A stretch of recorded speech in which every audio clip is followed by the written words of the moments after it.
नमस्कार, मी संयोगिता आणि the Maharashtra news मध्ये आपल्या सगळ्यांचं स्वागत.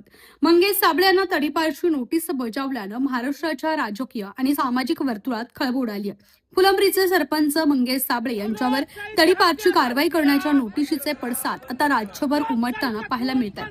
याच पार्श्वभूमीवर खेड तालुक्यातही या कारवाईच्या निषेधार्थ आंदोलन करण्यात आलं.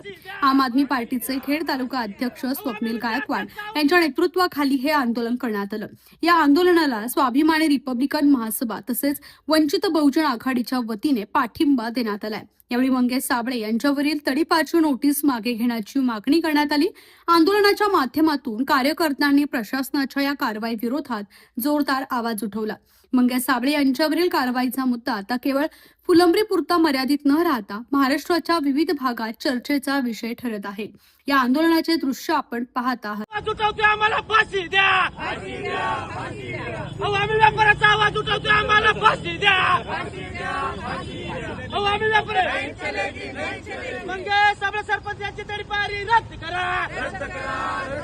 सरपंच मंगेश औरंगाबादचे गेवराईचे सरपंच मंगेश साबळे यांना जी तडीपारी केलेली आहे ती तडीपारी मला वाटतं सीपी पवार आणि डीसीपी काय झालेलं आहे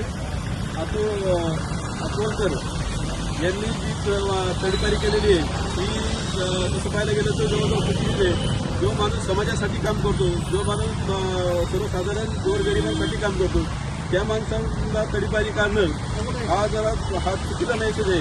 आणि त्यांनी ज्यांची तडीपारी काढलेली आहे कशाच्या आधारे काढली तर ती मला वाटतं काहीतरी 2 लोक तयार केली आणि त्यांच्यावरती तो गुन्हा दाखल करायला लावला.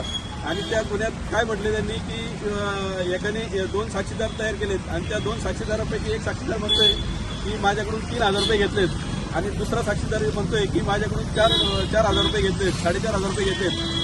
असं जर समजा एखादा एवढा सरपंच अख्या महाराष्ट्रात लोकांसाठी आंदोलन करतोय, हा 2,000-4,000साठी कधी जिंकला जाऊ शकत नाही. हे एक षडयंत्र तयार केलेलं आहे आणि त्या मंगेश साबळे सरपंचांवरती हा आरोप केलेला आहे. तरी आम्ही आमच्या वंचित बहुजन आघाडीच्या वतीने या ठिकाणी आम आदमी पार्टीचे स्वप्नील गायकवाड यांना आमच्या वतीने पूर्ण पाठिंबा देतो. धन्यवाद.